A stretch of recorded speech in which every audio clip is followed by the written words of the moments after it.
Hello everyone. कक्षा 11 भौतिक विज्ञान में रेखीय गति में हमने पढ़ा गति, एक समान गति, असमान गति, चाल, चाल में औसत चाल, तत्कालिक चाल। आज उसी क्रम में आगे पढ़ते हैं वेग। चाल और वेग में जो बेसिक अंतर है वो केवल और केवल दिशा का है, क्योंकि चाल में दिशा का कोई बोध नहीं होता, जबकि वेग में परिमाण के साथ साथ दिशा का भी बोध होता है। वेग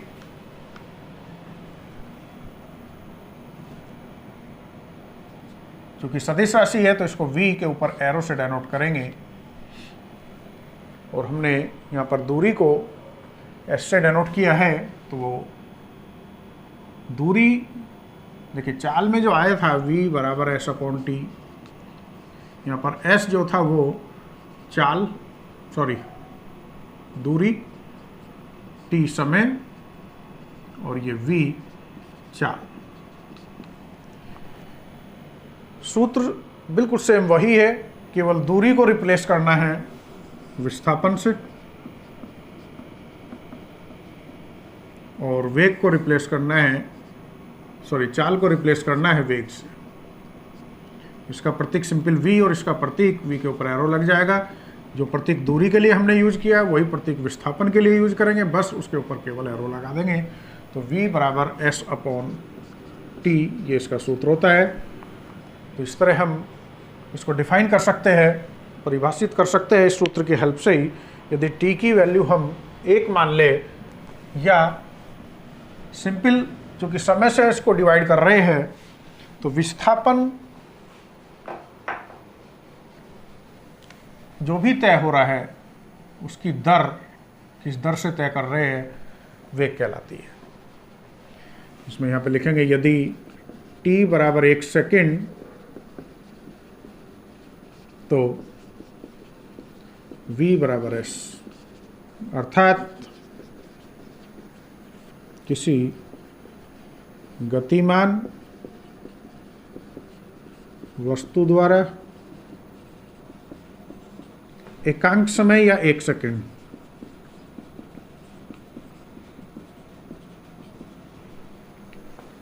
में तय विस्थापन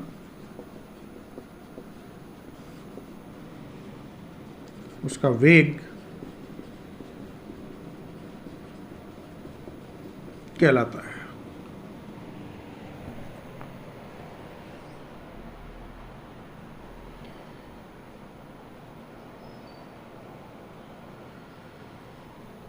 औसत वेग, नेक्स्ट हेडिंग। सूत्र यही रहेगा, लेकिन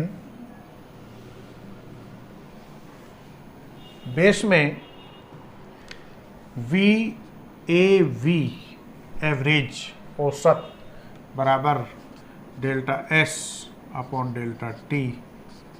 यहाँ पर ये कुल विस्थापन और उस विस्थापन को तय करने में लगा समय,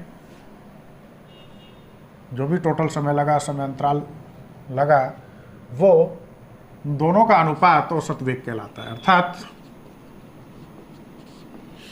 किसी वस्तु द्वारा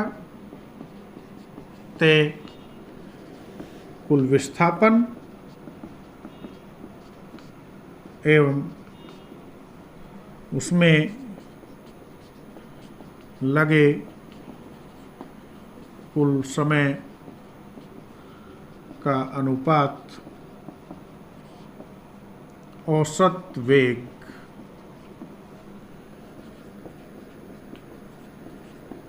कहलाता है। जैसे कि चाल में 3 टर्म्स आई थी, चाल, औसत चाल, तत्कालिक चाल, इसी तरह यहाँ भी 3 टर्म आ रही है, वेग, औसत वेग और तत्कालिक वेग। तत्कालिक वेग का मतलब है कि जिस समय, जिस क्षण हम देख रहे हैं, उस क्षण उसकी चाल यानी कि परिमाण और दिशा, यहाँ लिखेंगे हम तत्कालिक, इंस्टेंटेनियस वेलोसिटी यानी कि वेग।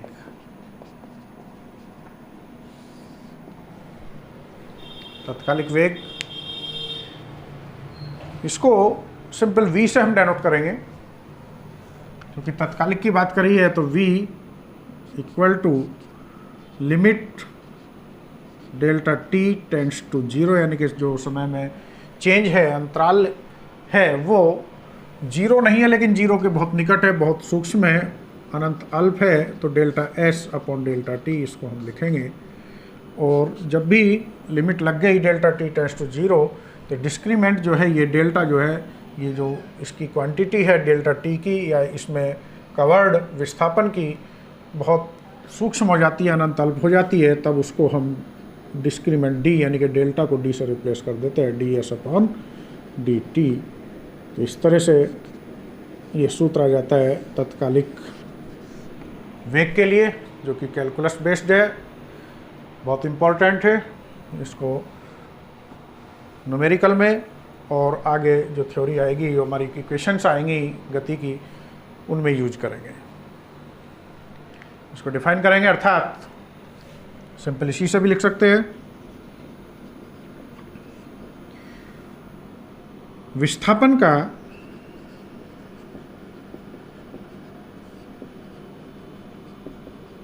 प्रथम अवकलन गुणांक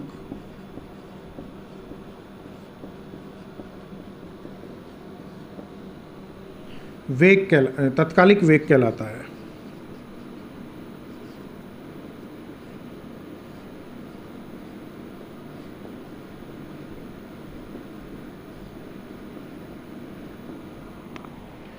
तो बात हुई तात्कालिक वेग की या इंस्टेंटेनियस जैसी बात कर रहे हैं हम, तो किसी क्षण या अनंत अल्प समयांतराल में तय विस्थापन उस वस्तु का, उस गतिमान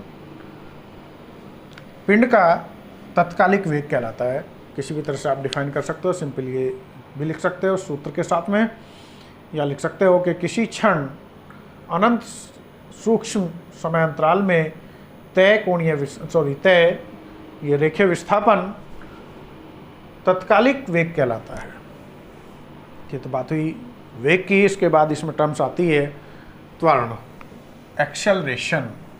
तो आपने देखा होगा कि कुछ वस्तुओं की चाल नियमित रहती है, एक समान रहती है यहाँ पर, और कुछ में चाल घटती रहती है या बढ़ती रहती है। फॉर एग्जाम्पल, रेलवे स्टेशन से ट्रेन चली तो उसकी जो स्पीड है इनिशियली 0, उसके बाद धीरे धीरे बढ़ेगी और एक निश्चित वैल्यू तक जाकर 0 से सपोज वो 60 तक गई, उसके बाद 60 की स्पीड से वो चलती रहेगी। फिर जैसे ही अगला स्टेशन नज़दीक आएगा तो ये फिर घटने लगेगी और इस स्टेशन पे जाके पुनः 0 हो जाएगी। तो इस तरह हम देख रहे हैं यहाँ पे 3 टर्म्स आ रही है।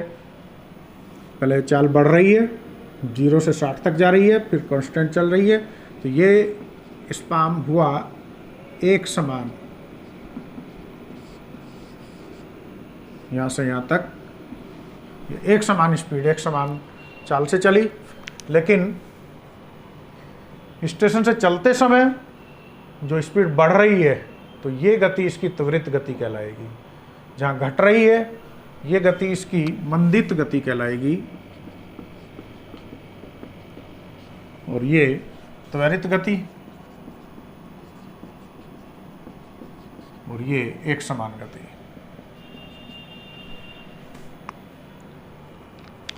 त्वरण यानी कि चाल की या वेग की बढ़ने की जो दर है समय के रेस्पेक्ट में, त्वरण कहलाती है। और घटने की जो दर है वो मंदन कहलाती है, यानी कि रिटार्डेशन, इसको एक्सेलरेशन कहेंगे। और घटने को मंदन यानी कि रिटार्डेशन। तो A बराबर delta V upon delta T, क्योंकि ये भी सदिश राशि है तो यहाँ पर चाल के बजाय वेग का इस्तेमाल करेंगे, क्योंकि वेग सदिश राशि है और ये त्वरण भी सदिश राशि है, और इसको स्मॉल a से व्यक्त करते हैं। अर्थात किसी वस्तु के समय के सापेक्ष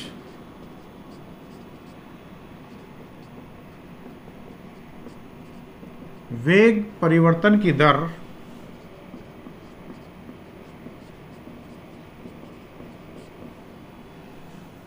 त्वरण कहलाती है।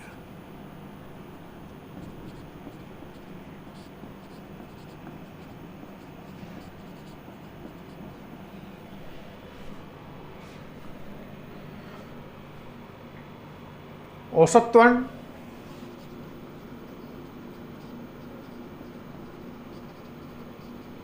यदि त्वरण असमान है, कहीं दर ऊपर नीचे हो रही है, तो उनका एवरेज निकालेंगे, यानी कि एक निश्चित समय अंतराल में टोटल जो हमारा वेग में परिवर्तन हो रहा है, नेट वेग परिवर्तन और कुल समय अंतराल, दोनों का अनुपात औसत त्वरण कहलाता है। ए यहाँ पर एवरेज ए वी बराबर delta V upon delta T, सूत्र यही रहेगा। अर्थात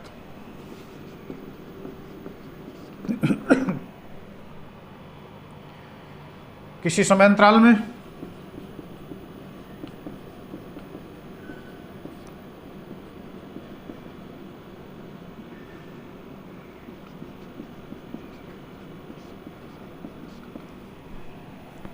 कुल वेग परिवर्तन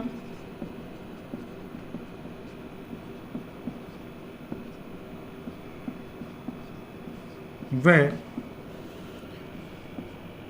समय अंतराल या कुल समय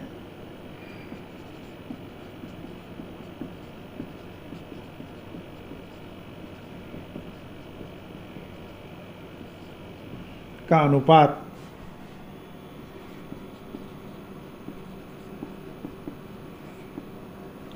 औसत त्वरण कहलाता है।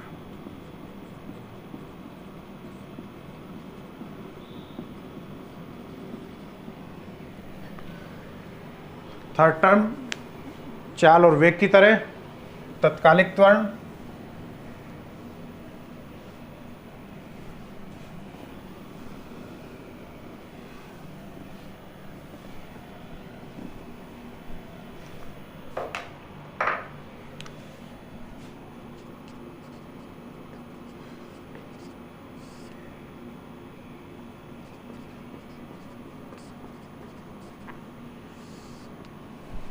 ए इक्वल टू, यहाँ पर लिमिट लगा देंगे, L I M delta T tends to zero, zero की ओर अग्रसर है, delta V upon delta T. उस स्थिति में डेल्टा को रिप्लेस कर देते हैं, हमने बताया था डी वी से, और डेल्टा टी को लिख देंगे डी टी, यानी कि ये ए बराबर D V upon D T तत्कालिक त्वरण को व्यक्त करेगा।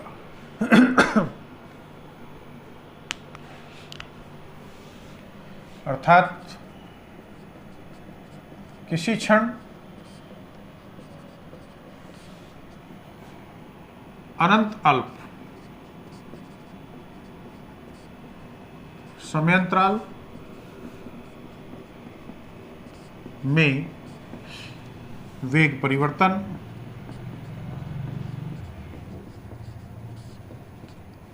तत्कालिक त्वरण कहलाता है। सेम यही डेफिनेशन हम वेग के लिए भी यूज कर सकते हैं, अर्थात किसी क्षण अनंत अल्प समय अंतराल में तत्कालिक विस्थापन परिवर्तन, वेग की जगह विस्थापन परिवर्तन तत्कालिक वेग कहलाता है। यहाँ पर वेग समय अंतराल में वेग परिवर्तन तत्कालिक त्वरण कहलाता है। यहाँ पे कोमा लगाएंगे, ध्यान रहे। या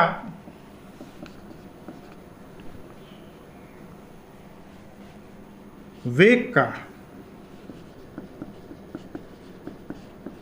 प्रथम अवकलन गुणांक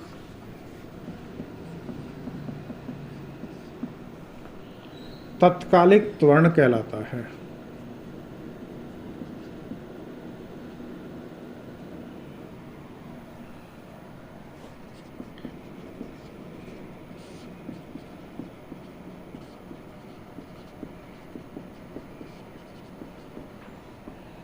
तो बात हुई त्वरण की। इसके बाद इसके मात्रक वगैरह की हम बात करें,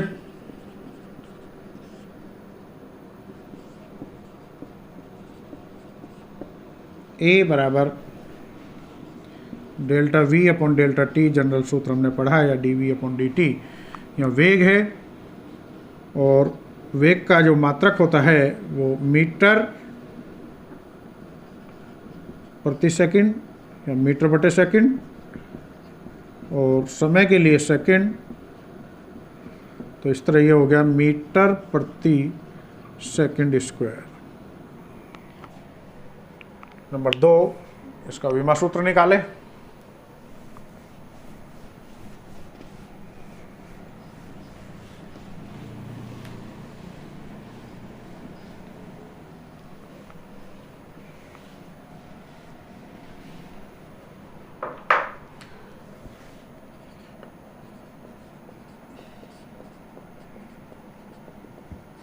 ए बराबर delta V upon delta T.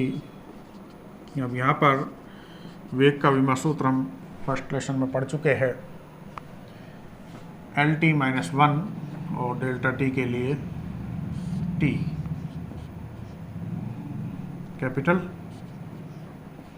इस तरह ऊपर जाएगा, टी की पावर यहाँ +1, ऊपर जाकर -1, और इसमें गुणा होगी तो टी की पावर -2, और एल अकेला है तो एज इट इज।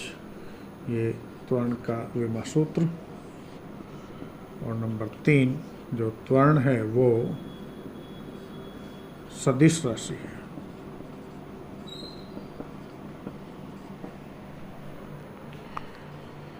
इसके बाद आती है यहाँ पर समय, हमने पढ़ा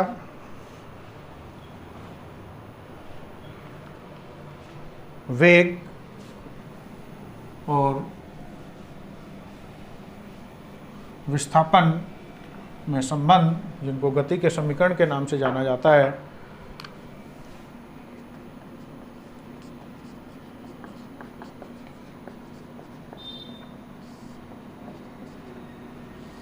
ये 3 समीकरण यहाँ पे हम पढ़ेंगे। v बराबर u प्लस ए टी, ये प्रथम समीकरण के नाम से जाना जाता है। द्वितीय समीकरण s बराबर u T plus 1/2 A T square.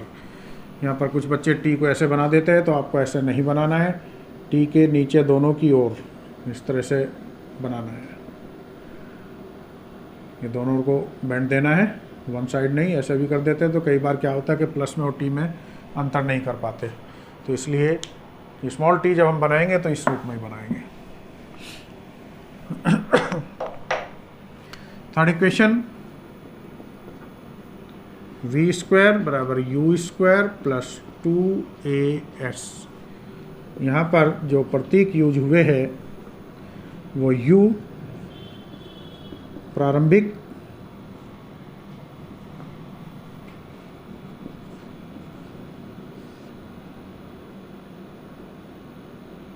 वेग और v अंतिम वेग। यहाँ पर s दूरी या विस्थापन के लिए यूज हुआ।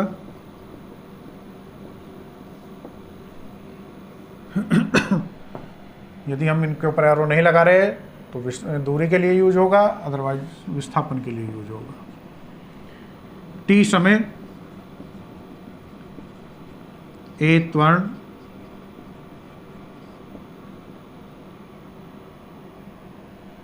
ये 3 इक्वेशन को प्रूव करने के हमारे पास में 3 मेथड है। सिंपल मेथड यानी कि मैकेनिकल मेथड, दूसरा है ग्राफ की सहायता से, जो कि आपके सिलेबस से निकल गया है अभी 30% सिलेबस कम होने के कारण, और तीसरा मेथड है अवकलन method, calculus method, differential method, उसको हम करेंगे। ये महत्वपूर्ण है आगे बोर्ड में भी, और बोर्ड के अलावा जो कंपटीशन एग्ज़ाम आप फेस करोगे इंजीनियरिंग और मेडिकल के लिए, उन सब में इसका काफ़ी प्रयोग होना है। तो प्रथम समीकरण को कैसे निकालेंगे,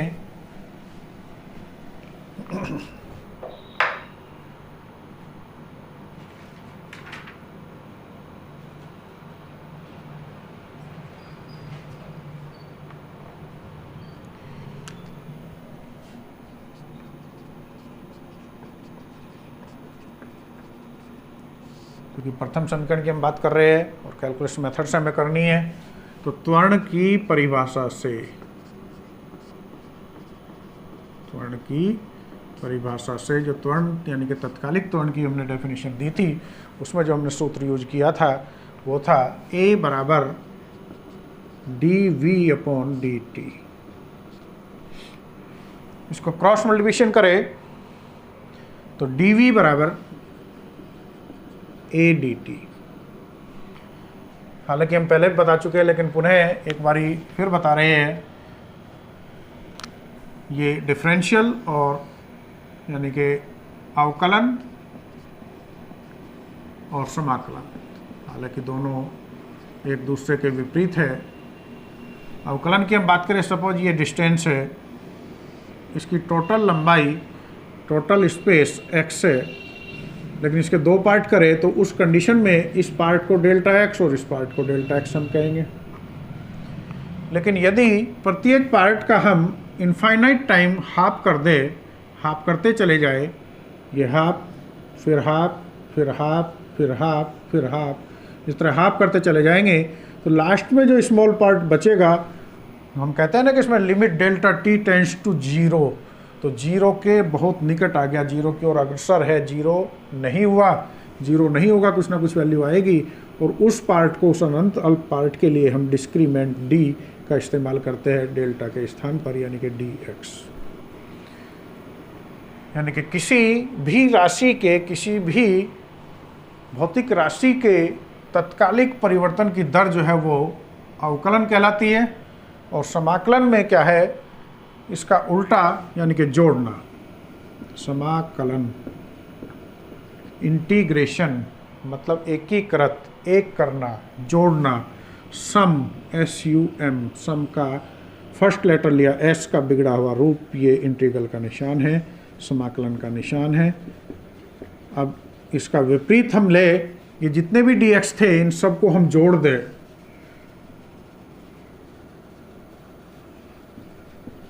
तो क्या मिलेगा, टोटल लेंथ, और वो कितनी है x, इसलिए समाकलन dx बराबर होता है x के। तो ये तो बात हुई अवकलन और समाकलन की। अब हमें करना ये है कि जो डिस्क्रीमेंट ये लगे हुए हैं विद इन लिमिट, क्योंकि कहाँ से कहाँ तक किस रेंज में हमें जोड़ना है वो महत्वपूर्ण है यहाँ पर, इसलिए यहाँ पर हम सिंपल लिखेंगे समाकलन करने पर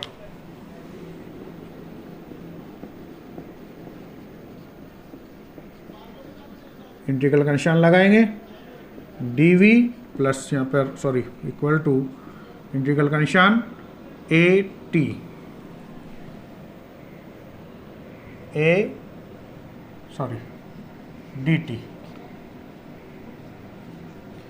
अब जाने ये डिस्क्रीमेंट जिसके साथ है उसी ही राशि का, उसी भौतिक राशि का हमें समाकलन करना होता है, बाकी जिसके साथ डिस्क्रीमेंट नहीं लगा हुआ है वो फिक्स है, कांस्टेंट है, उसका समाकलन नहीं होगा, उसको समाकलन चिन्ह से बाहर निकाल लेते हैं।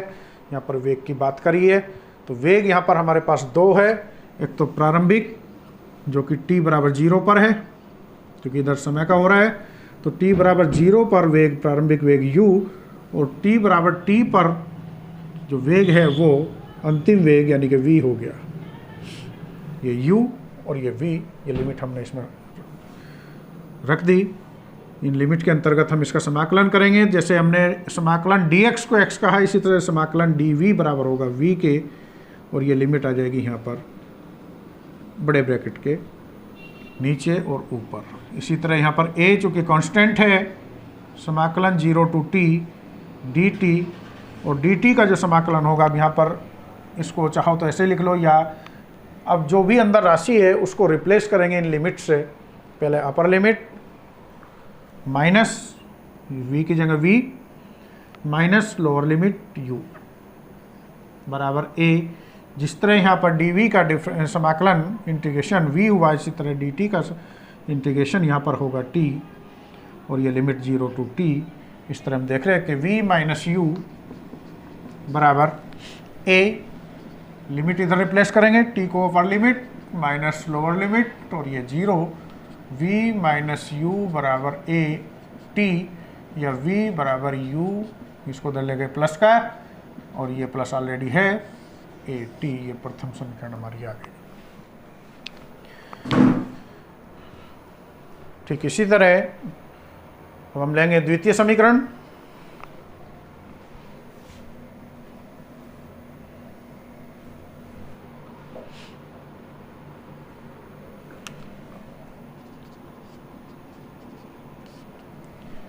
यहाँ त्वरण की बात करी थी, अब की बार वेग की बात कर लेते हैं। वेग के लिए यानी कि तत्कालिक वेग के लिए जो सूत्र हमने लिया था कलन विधि में यानी कि कैलकुलस मेथड में, v बराबर ds अपॉन dt।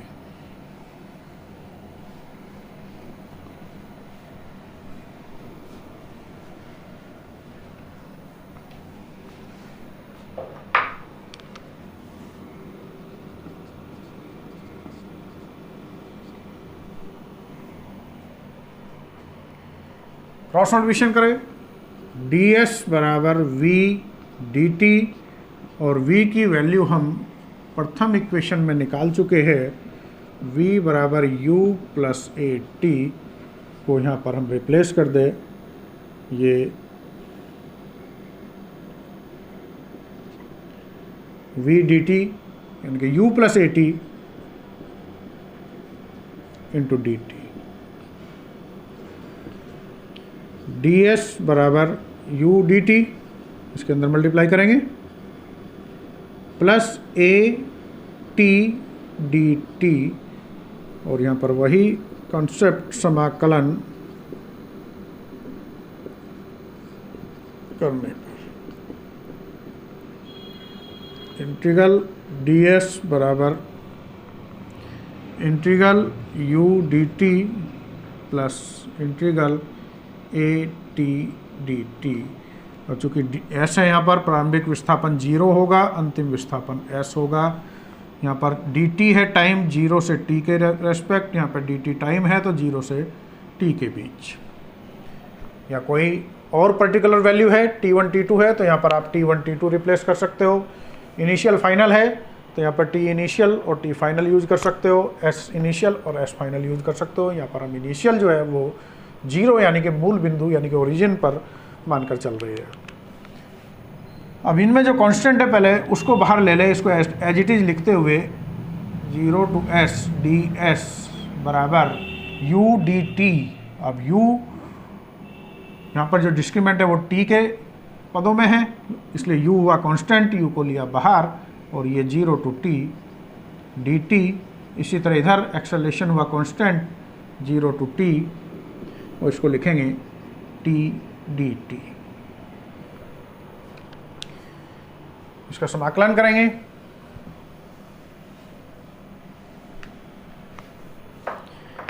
ds का समाकलन यानी कि जोड़ेंगे सबको तो आ जाएगा s, और समाकलन का चिन्ह हट जाएगा, बड़ा ब्रैकेट लगाएंगे और जो लिमिट है वो इसके एंड पर यहाँ आ जाएगी बराबर u। इसी तरह t का dt का जो समाकलन होगा वो t, ये 0 टू t प्लस a।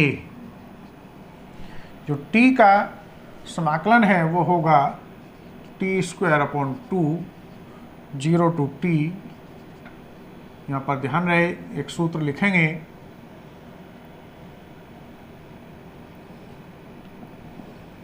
यहीं पे लिखना है आपको, यहाँ पे स्पेस कम है।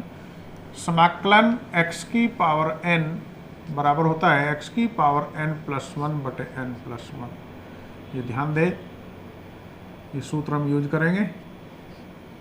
मतलब यदि किसी की पावर जितनी भी है उसमें एक अंक की वृद्धि हो जाएगी, और वृद्धि होने के बाद जो पावर मिलेगी उसी से हमें उसको डिवाइड करना है। यहाँ t की पावर 1 है तो इस सूत्र के अनुसार t की पावर 1 का समाकलन हम करेंगे तो t की पावर 1 में 1 की वृद्धि करेंगे और उसी से हम डिवाइड करेंगे, यानी कि t स्क्वायर अपॉन 2 समाकलन हो गया t का, यानी कि t की पावर 1 का।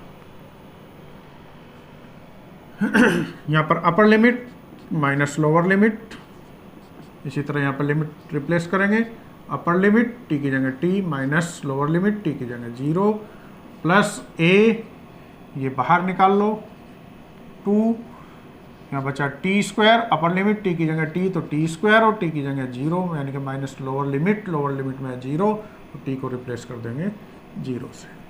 इस तरह यहाँ बचा s प्लस यू टी, इसमें 0 में मल्टीप्लाई करेंगे 0 हो जाएगा, प्लस हाफ ए और ये बचा टी स्क्वायर। तो ये सेकंड इक्वेशन गति की हमारी आ गई, s बराबर U T plus half A T square. अब बात करते हैं थर्ड इक्वेशन की।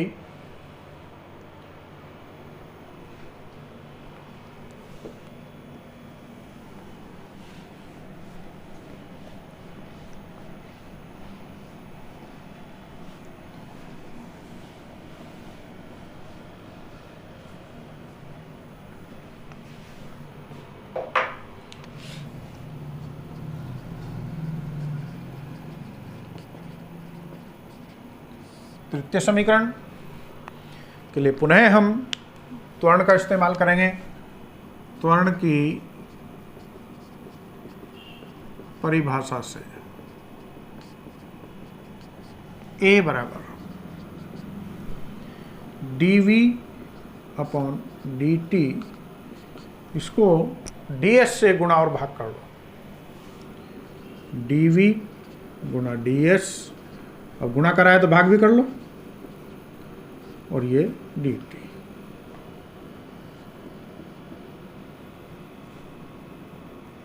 RHS में ds से गुणा व भाग करने पर, क्योंकि गुणा के साथ साथ भाग भी कर दिया इसलिए इसकी वैल्यू पर कोई फर्क नहीं पड़ेगा गुणा व भाग करने पर।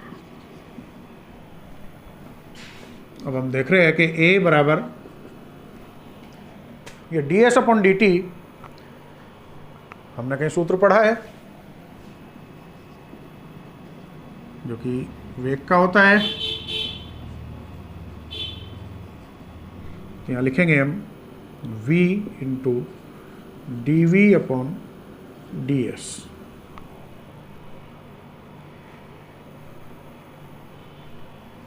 क्रॉस मल्टीप्लिकेशन करें तो v dv बराबर a ds, इसका समाकलन करें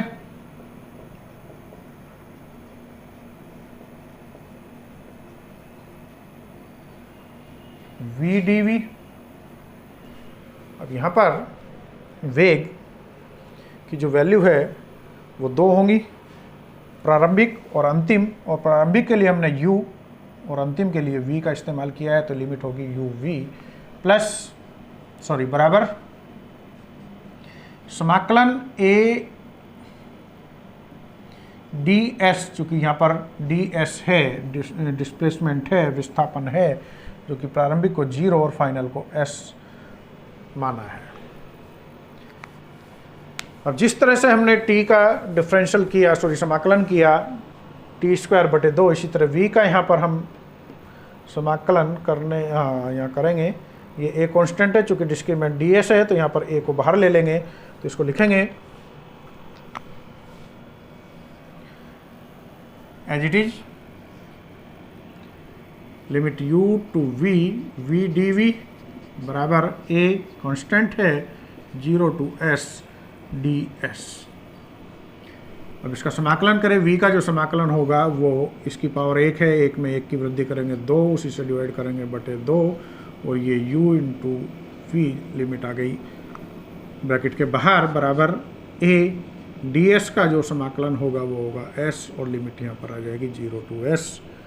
इस तरह हम देख रहे हैं कि 1/2 बाहर ले लो, अपर लिमिट v को v से रिप्लेस कर दिया, v रहेगा, v को रिप्लेस करेंगे लोअर लिमिट से तो माइनस लोअर लिमिट यानी कि u स्क्वायर बराबर a अपर लिमिट s और लोअर लिमिट 0। इस तरह ये हो गया v square minus u square बराबर, ये 2 की गुणा क्रॉस मल्टीप्लिकेशन करेंगे तो 2a s में करेंगे s और ये 0 तो छोड़ दो। इस तरह u स्क्वायर को इधर ले जाओ तो ये हो गया v स्क्वायर बराबर u स्क्वायर प्लस 2as। ये इक्वेशन आ गई तीसरी। तो यहाँ आज हमने पढ़ी गति की तीनों समीकरणें, वेग और त्वरण इनको रिवाइज कीजिए, अच्छे से ध्यान से वीडियो देखें, समझे, कोई प्रॉब्लम है तो पूछ सकते हैं। Okay, thank you.